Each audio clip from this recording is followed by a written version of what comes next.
Glossophobia. You might not have heard that word before, but odds are pretty good you have experienced its meaning. Glossophobia means a fear of public speaking, and psychologists estimate 75% of the population has that fear.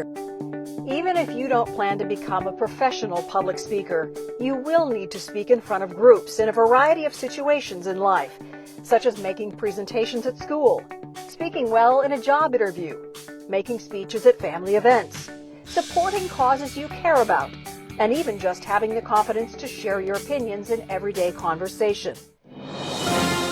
So we asked people who speak in public all the time to share their tips for overcoming stage fright. They're professional broadcasters, and here's their special report. I'll tell you guys how I get rid of anxiety before a presentation. This is going to sound really simple, but shaking it out actually helps. I'm talking about dancing. Right before I go on air to do a live shot, I play music in this little earpiece right here called an IFB. I look like a total fool while I do it. It's only 2 to 3 minutes, but I don't care because I'm in my zone, in my element, and I'm trying to get myself prepared to hit the air. Researchers actually say dancing does help. It's all about the influence that the body has on the mind. As you're focusing on these dance moves, you're actually forgetting about all of these external stressors that are bugging you out about this presentation. Once you're done, you're gonna have an instant confidence booster and you're gonna rock it. I promise.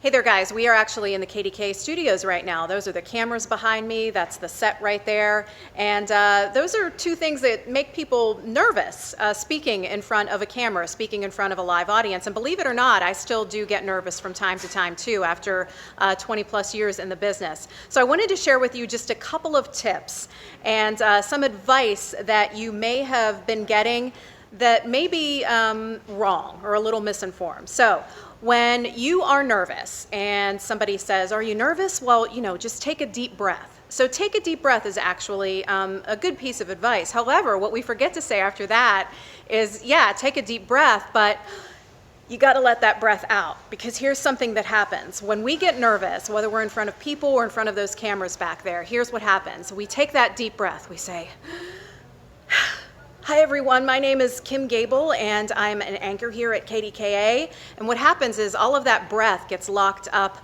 here in the upper portion of your body, and that's no good. You actually want to push your breath down. So yeah, absolutely take that deep breath, but let it out.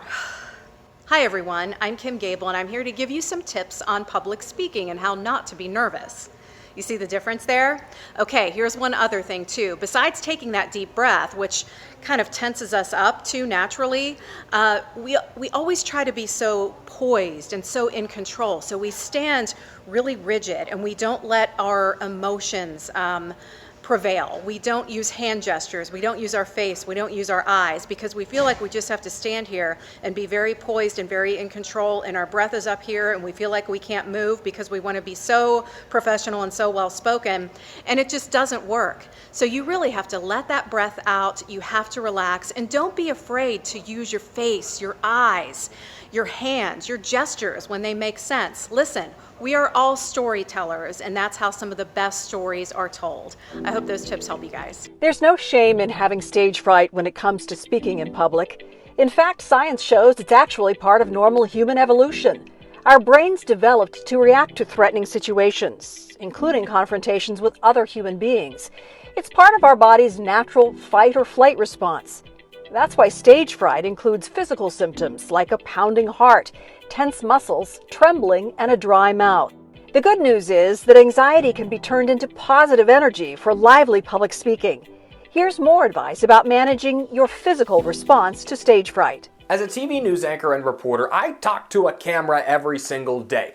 But you don't get the reaction from the people behind the camera watching on TV like you do when you give a speech.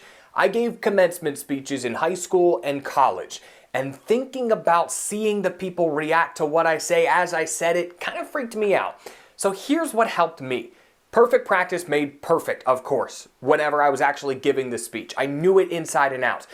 But when I got up on the stage, I didn't make eye contact with a single person in that crowd. Look at their forehead, pan across the room, but don't lock eyes with anybody. That way you can focus on what you are saying instead of what they are thinking. The most important advice I can offer you is to have confidence. Believe that what you're saying is the most important thing your audience will hear all day. Knowing that you are the person they came to see, and knowing that you are the center of attention in the room, it may sound selfish, but that builds confidence. And when you're confident as a speaker, no matter what you say, it comes across as authoritative. It comes across as informational. It comes across as an expert. So be confident. Don't be afraid. Don't be shy. Don't worry about how it's going to come across. Know your subject, know it well, express it, and get to the point. Confidence is the most important thing a speaker can have and will make you an effective speaker, whether you're in a room of 10 people or a room of 1,000 people. Hi, I'm Sally Wiggin, retired from WTAE, talking about stage fright. I've been lucky. I've never really had it, but I do get nervous sometimes if I'm speaking to a crowd and there may be some famous people in the crowd or some professional athletes. And the way I deal with that is to pretend that I'm talking to one person. It may not be somebody in the audience, but somebody that I know well. And I'm talking to them, but I look at the entire room and I move my eyes around, but in my head, I'm talking to that one person to whom I'm close. The second thing I do is I make sure I'm prepared. If you are a little bit nervous, being prepared will help you a lot. Memorize your script if you can, so that if you do lose your place in your notes, then you can just wing it. And it's so much easier that way. The other thing you do is say something self-deprecating when you get up there at first. Making somebody laugh, and especially laughing at yourself, eases everybody, and it makes it a much better way to start. Speaking to a group is a great way to educate and motivate an audience. But research shows people who are confident speaking in public also experience plenty of personal benefits. They earn higher grades in school, have an easier time building friendships, and they experience faster career advancement. I like to use a technique that gets me calmed down right away, redirecting.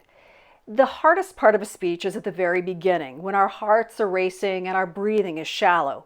So what I like to do is start a speech, give the first line or two, and then I turn the focus on the audience. I ask them a question.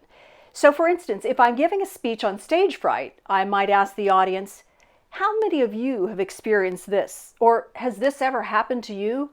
What that does is it gives me a chance to pause, to take a breath, and to focus on what I'm doing. And it also gets the audience on my side. I hope it's a technique that works for you. You've heard words of wisdom from several professionals who've been where you are and have given you simple techniques to try out. So we hope these work for you. Please go out and use them, and good luck on your next speech.